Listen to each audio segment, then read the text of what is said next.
Hello everyone out there in YouTube land. My name is Will. This is Will of the Nerds, and we are back on deck stats, and we are going to put in another deck that I have made on here. Last time, as you can see, I did my Assassin Rogue deck. It is a tricolor deck. It's mainly black, a good bit of blue, and just a teeny bit of green in Vraska. And we are here. We're going to make a new deck. And this is going to be Pirate Gold. We're going to say we're digging for gold. Is what we're going to call it. Because why not, huh? And again, like I said, I play a lot of casual public deck. That way you guys can view it. Casual as in, like, I play a lot of, like, kitchen stuff. Like, a lot of these decks aren't really legal at all. There's one deck that I'll eventually get into that has 2 banned cards in it, so you guys can hate on me all you want in the comments for that. 1, 2, 3. Okay, yeah, that's right. Okay. Alright. Okay, so we are going to start right off with a playset of Cinder Barons. So we're going to do what we did last time. We're going to put the lands in first. So as you can probably see, it is black and red as of right now, but we do have a playset of submerged Boneyard. Let's see. Oh yeah, I got it right. Which is blue and black. Yeah. Okay, and then we have a playset of Highland Lake. And I highly suggest, if you do have tricolored lands, there is tricolored lands, I would suggest getting those instead of dual lands. But if you have the dual lands that can enter untapped if you show a card or take life, if that's more your speed, go ahead. I really like these cards. I'm a big fan of the Guild Gates, as you could probably tell from the last deck we made. So we have not Swift, Jesus, Swift Water Cliffs. We have 3 of those, so we're up to 15 lands, and then we have us 4 islands. Okay, let's bump that up. Island, boom. I'm knocking my cards everywhere. And we have 3 swamps. Okay. Bump that down. Type in swamp. And then we have 2 mountains, which is 24 lands. Okay, cool. So, a mountain. Okay, a mountain. Cool. Let's take these and set them off to the side. Again, we're doing a tricolor deck. Trust me, that's not all my decks. I have a deck for every color except for 4 color combinations, because 4 color combinations are a pain in the ass. I do have one Wooburg deck, and we'll get to it eventually. But let's make sure. Are all of these actually already separated?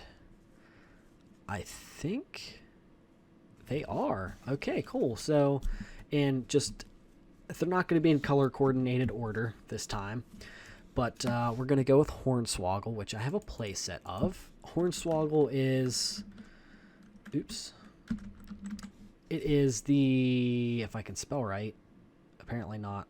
Hornswoggle. There we go. It's a counterspell. Is basically all it is. But it gives you treasure tokens. So, cool beans. That's what this deck is about. It's about getting some treasure. Getting that booty. And of course, a pirate treasure deck wouldn't be complete without Revel in Riches, of course, because how else are you gonna cash in all that booty if you have no way to win the game? So if I have 10 or more, I can't highlight it. If I have 10 or more treasure tokens, I win the game. But what's nice is if I'm short on mana and I have a fuck ton of artifact tokens, I can sacrifice them for mana. So, and next we have Contract Killing, which I only have 2 of. It's basically, I believe that's just it's a murder spell, I believe, but it creates a treasure token. Yeah. Create two. Oh, it creates two, which is why it's a little more, because it's a lot for like a murder spell. Because I think murder's just, is it 2 mana? Or is it 3 mana? I don't know. I can't remember. I have murder in a bunch of decks, so we'll come across it eventually. So now we have Brazen. Make sure I can spell right. Freebooter. I actually, like, a lot of these cards, I'm not 100% sure what they do exactly if Firefox wants to work. There we go. Oh, it just creates a token when it enters. Okay, easy enough. Cool beans.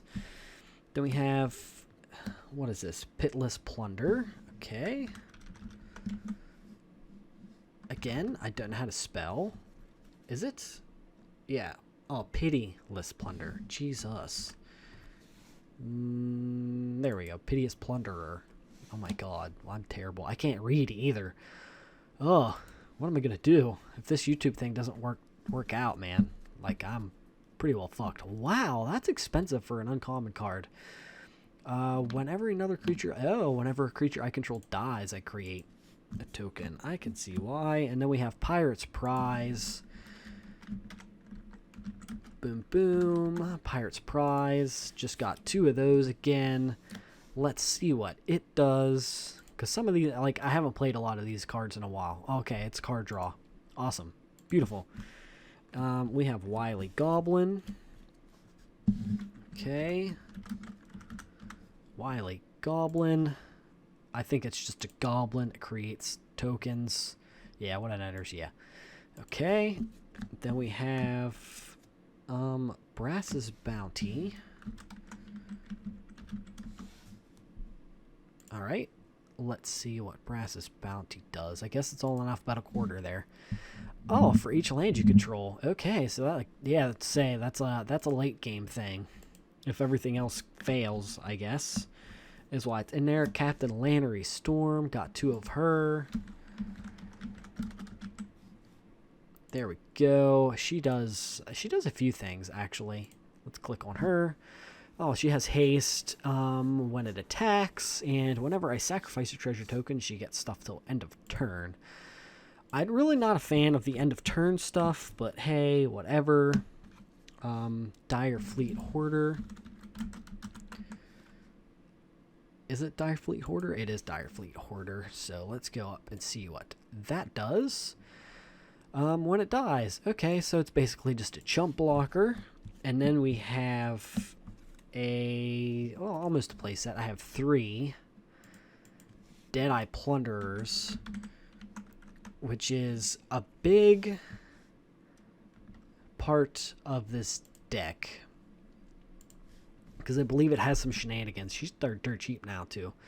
A +1/+1 for each artifact I control. So yeah, they get big if I can't get Revel in Riches, or if somebody destroys my Revel in Riches. At least I have Deadeye Plunderers, and I can create a big creature. Basically the Hornswoggles and the Contract Killing are my my answer to flying creatures, because that's I don't think there's any opulence. There's no flying creatures in this, I believe. What does this do? Curse of Opulence. Wow, that's expensive too. Enchant player. Oh, whenever I'm attacked, I create tokens. Cool. And I guess that keeps people from attacking me too. Prosperous Pirates. Okay, I have 3 of them. Oh, I should really be paying attention here, because I have 3 of them, but I only have 2 of these. Okay, we're good. And I have 3 Prosperous Pirates. So, oops, nope. Prosperous. That's not right. Prosperous Pirates. How rich can you make me here? When it enters battlefield, it creates 2 tokens. Okay, okay. And then we have 3 Sailor of Means. Okay. Oops. Sailor of Means. Let's see what you do. when it enters the battlefield. Okay, creates tokens, and then I have 2 spell swindles, which I believe is basically a counter spell. If I'm remembering correctly. Yeah, counter target spell, create X. Okay, yeah. So I basically have 8 answers to flying creatures with counter spells and contract killing. But there is a couple, like, some of these that have 3. Revelant Riches, it needs to stay in there at 3. If I put 1 more in, it just seems like a little too much.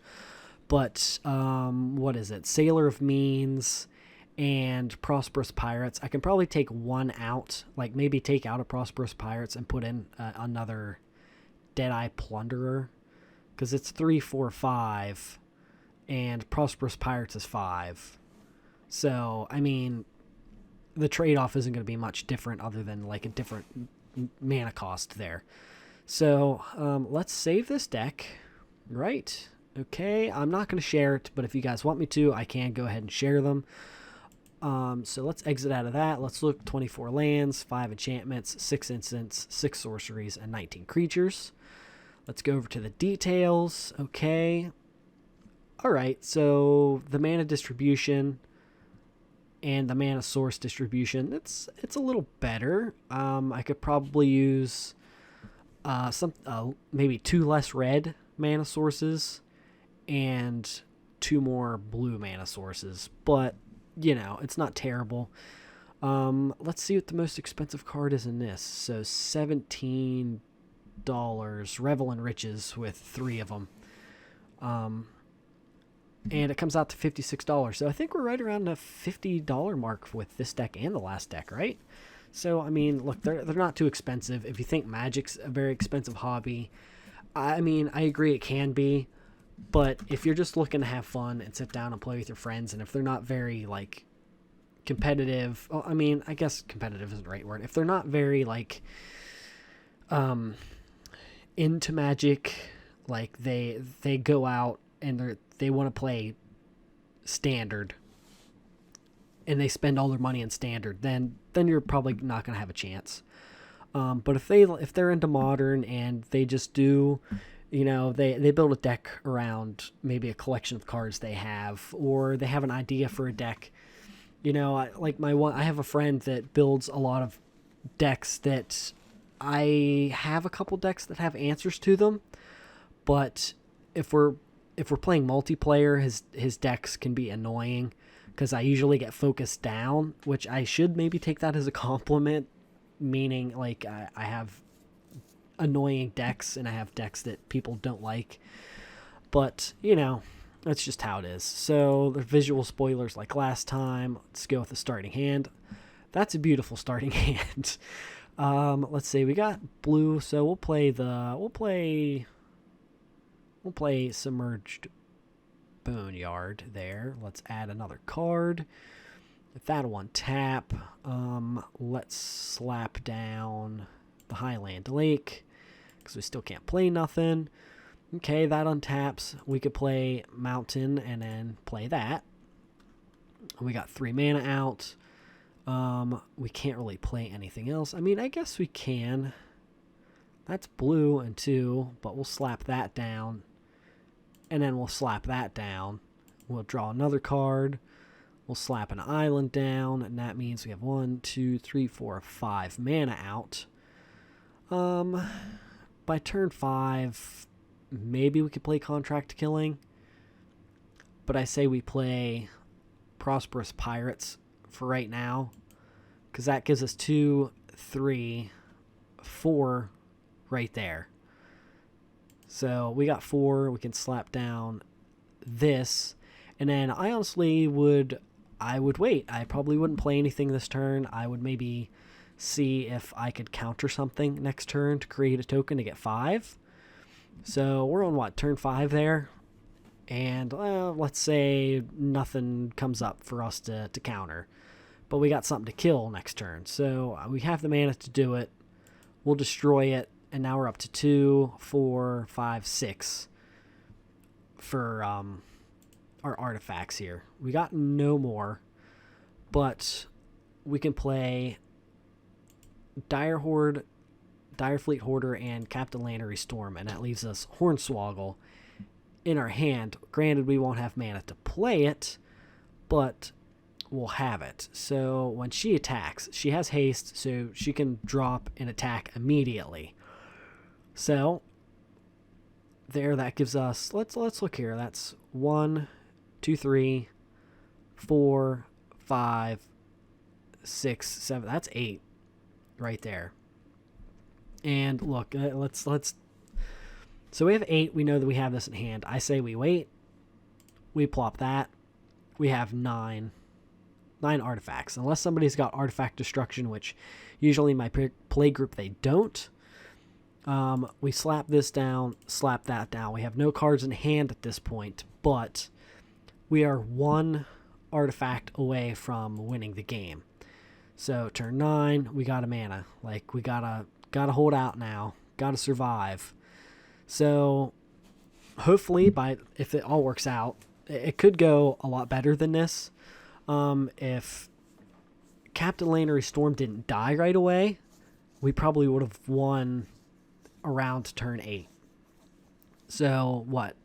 We played her at turn 6, play that at turn 7, draw this card, play it, and if we would have attacked, we would have won 2 turns ago. So, I mean, not bad. Probabilities. Okay. Yeah, obviously, chances, yeah, okay. All right. So, again, that will be that. Let's go back to the decks here. My decks. You can see my 2 decks here. If you guys are interested in these videos, please put a comment down below, and don't forget to like, subscribe, share, and hit that bell icon. That way you do get notified every time I upload a new video. And like I said, if you want to see more of these videos, go ahead and drop a comment down below. Say, hey, I love these videos. I want to see more of them. Cool, because I have plenty of decks, and I have plenty of deck ideas in my head that I'm willing to, put down here. So with that, I'll see you guys on the next one.